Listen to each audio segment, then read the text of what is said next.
Welcome to the YouTube channel government degree college for women Hatheli. जैसा कि आप लोगों को याद होगा कि आज हम लोगों ने वेक्टर्स की सब्ट्रैक्शन के बारे में पढ़ना था।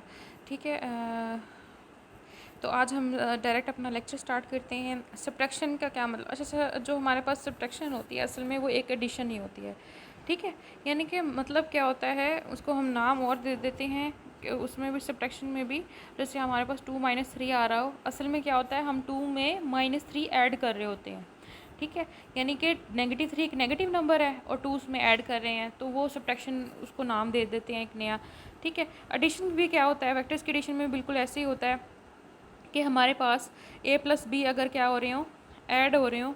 ठीक है, तो एडिशन कहते हैं। अगर ए और माइनस सब्ट्रैक्शन कर दोगे तो माइनस का साइन लगाएंगे।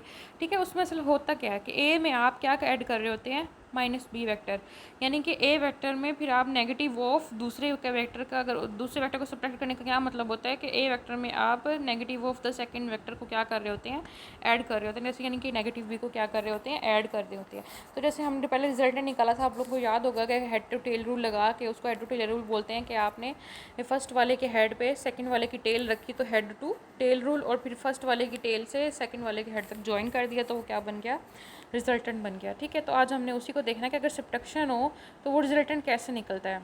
ठीक है, अच्छा, वेक्टर एडिशन में सबसे पहले हम समझते हैं कि हमारे पास ए और बी वेक्टर्स हैं, वेक्टर ऐड किया, ठीक है, एडिशन हो गई। ठीक है, लेकिन जब अगर हमने सब्ट्रैक्शन करनी है तो पहले ए वेक्टर फिर negative B vector. Negative B vector में सिर्फ फ़र्क क्या होता है कि वो बी वेक्टर जितनी उसकी मैग्नीट्यूड होती है, जितना बी वेक्टर था उतना ही हमने उसकी लाइन ड्रॉ करनी है। जैसे 5 मीटर की लेंथ थी, 5 मीटर ही ड्रॉ करेंगे आप। ठीक है, लेकिन सिर्फ आप उसको क्या करेंगे, नेगेटिव साइन से मल्टीप्लाई कर देंगे। उसका क्या मतलब होगा, उसकी डायरेक्शन क्या हो जाती है, ऑपोजिट होता है। नेगेटिव वेक्टर जो होता है ओरिजिनल वेक्टर की ऑपोजिट डायरेक्शन में होता है। ठीक है, बस यही फ़र्क होता है। तो जब हम वेक्टर्स को ऐड करेंगे तो नेगेटिव वेक्टर ऐड करेंगे, इसका मतलब हमें उसकी डायरेक्शन क्या करनी होगी, चेंज कर देनी होगी। ठीक है, अब जैसे हमारे पास एक डायग्राम है, फॉर एग्जांपल अगर हमारे पास एक डायग्राम आ रही है कि आर वेक्टर है और ये a+b में ऐड करके हमने ऊपर बनाया है सिंपल, जो हमने पहले पहले क्या किया था, ए वेक्टर के हेड पे बी वेक्टर की टेल रखी, फिर ए के टेल से बी वेक्टर के हेड को ज्वाइन कर दिया तो ये आर वेक्टर बन गया। अब जब दूसरा वाला बनाएंगे उसमें आपने क्या करना है, ये ए वेक्टर तो आपने देखें सिंपल ड्रॉ किया हुआ है, बी वेक्टर क्या था, अपवर्ड डायरेक्शन में आ रहा था, तो वही नेगेटिव बी वेक्टर क्या हो गया, उसके ऑपोजिट आ गया। देखें उसी डायरेक्शन में नेगेटिव बी वेक्टर आपने बनाया, उसके ऑपोजिट बनेगा, और उसी की टेल आपने उठा के यहाँ पे रख दी। बहुत सिंपल, आप लोगों को समझ आ गई होगी। ठीक है, तो ए के टेल से फिर उसी तरह उसी के हेड को, सिर्फ आपने क्या करना होता है, आपका वेक्टर इस तरह अपवर्ड डायरेक्शन में था तो आपने उसके हेड को, लेकिन जब हम नेगेटिव वेक्टर बनाएंगे वो डाउनवर्ड डायरेक्शन में आएगा तो आपने उसको डाउनवर्ड डायरेक्शन में बस ज्वाइन कर दिया, और कुछ भी नहीं है। ठीक है, तो ये क्या हो गया, नेगेटिव वो वेक्टर, क्योंकि हमने देखें जब हमने यहाँ पे पढ़ा है कि नेगेटिव बी वेक्टर क्या करता है, उसकी डायरेक्शन को ऑपोजिट कर देता है। तो अब इसका क्या मतलब होगा, बी वहाँ पे नहीं लग सकता ऊपर वाली डायरेक्शन में। अब बी को आप क्या करेंगे, नीचे की डायरेक्शन में प्लेस करेंगे ए के, जैसे हमने यहाँ पे किया है। ये नेगेटिव बी क्या हो गया, डाउनवर्ड डायरेक्शन में आ गया, और इस तरह ये क्या क्या बन गया, रिजल्टेंट बन गया। ठीक है, रिजल्टेंट किसका है, ए में से बी को माइनस करें तो उसका रिजल्टेंट है, यानी कि ए प्लस ऑफ -b।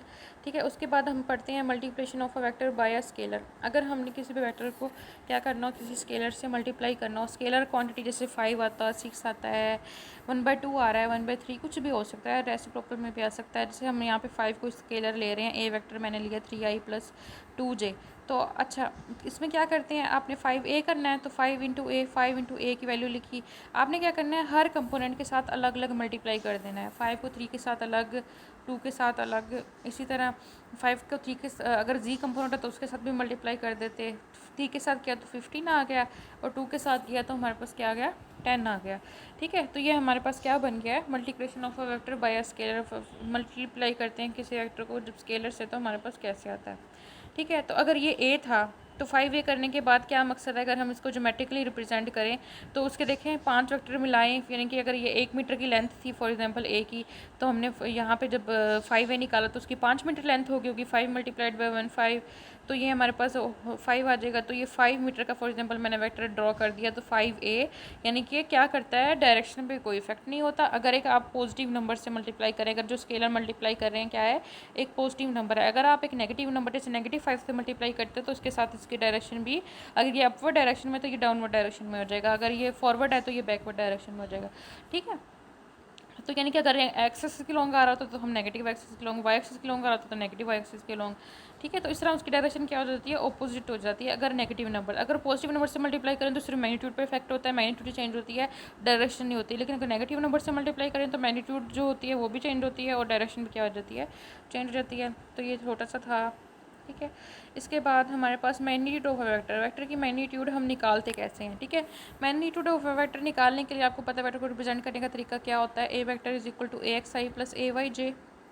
ठीक है, तो ये क्या मकसद है कि आई और जे के मैंने कहा था साथ साथ क्या लिखने, एक्सेस कंपोनेंट लिखने, उनको ऐड करके लिख देना है। अब आपने क्या करना है, मैग्नीट्यूड निकालने के लिए आप जो सिंबल यूज़ करना है, मैं ज़्यादातर एरो लगाती हूँ, आप एरो के बजाय आपकी बुक में एक के नीचे एक छोटी सी लाइन लगाई हुई है, आप वो भी यूज़ कर सकते हैं। मैं जब क्वेश्चंस करवाऊँगी तब आप लोगों को समझा दूँगी कि रिप्रेजेंट करने के तरीके कौन कौन से हैं। ठीक है, तो ए को आप सिंपल भी लिख सकते हैं, ए कम मतलब होगा कि ए की मैग्नीट्यूड है। अगर ए वेक्टर लिख के उसके इर्द गिर्द नॉर्म लगा दें, यानी कि ये दो स्ट्रेट लाइन्स लगा दें, ठीक है, तो यहाँ से क्या आ जाएगा, इसको क्या कहते हैं, मैग्नीट्यूड को रिप्रेजेंट करने का ये तरीका होता है। ये ए वेक्टर है जो रेड लाइन में है, और ये जो मैंने नीचे ए सिंपल बॉल पॉइंट से लिखा है और उसके बाद ए वेक्टर ड्रॉ करके लिख के ए के ऊपर एरो लगा के फिर साइड पर उसके दो लाइन्स लगाई हैं, ये क्या तरीका है मैग्नीट्यूड ऑफ अ वेक्टर को लिखने का। ठीक है, अंडर रूट लिया, अंडर रूट क्या करना है, एक्स कंपोनेंट का स्केयर प्लस वाई कंपोनेंट का स्केयर, यानी कि एक्स का स्केयर प्लस वाई का स्केयर दोनों को ऐड करना है और फिर उनको क्या लेना है, अंडर रूट करना। मतलब क्या है, एक्स कंपोनेंट का स्केयर प्लस वाई कंपोनेंट का स्केयर, यानी कि addition of square of X and Y components and then taking the square root.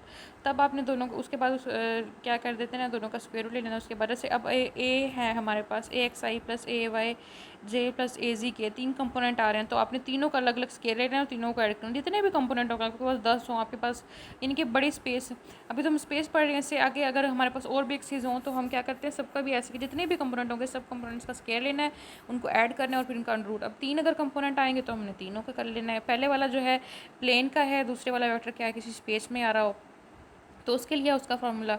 ठीक है, तो आपने क्या किया, एक्स कंपोनेंट का स्केयर ले लिया, वाई कंपोनेंट का स्केयर ले लिया और जी कंपोनेंट का क्या ले लिया, स्केयर ले लिया। ठीक है, अब हमारे पास वेक्टर्स को ऐड कैसे करते हैं, अब हमने मैग्नीट्यूड निकालनी सीख लिया है। ठीक है, अब हमारे पास ए वेक्टर है, कोई बी वेक्टर है, उन दोनों को ऐड क्या करना है, ए प्लस बी लिखा, जैसे ऐड करते हैं क्वांटिटीज़ को। ठीक है, ए प्लस बी लिखा, आपने एक्स कंपोनेंट में एक्स कंपोनेंट ऐड कर देना, वाई कंपोनेंट में वाई ऐड कर देना। उसका ए का एक्स कंपोनेंट क्या है, ए एक्स क्या है 3, और बी का एक्स कंपोनेंट क्या है, बी एक्स हमारे पास क्या है 3 आ रहा है। तो 2 3 प्लस क्या कर देंगे, 2 कर देंगे, यानी कि ए एक्स प्लस बी एक्स कर देंगे एक्स कंपोनेंट में एक्स कंपोनेंट। ठीक है, इस तरह आपने वाई कंपोनेंट निकालना है, तो वाई कंपोनेंट के लिए आप क्या करेंगे, यानी कि ए प्लस बी का वाई कंपोनेंट निकाल रहे हैं ना, जो ए प्लस बी नया वेक्टर बनेगा, कोई आर बनेगा रिजल्टेंट वेक्टर, जैसे हमने अभी उसको आपको डायग्राम से शो कराया था कि दो वेक्टर्स को कैसे ऐड करते हैं।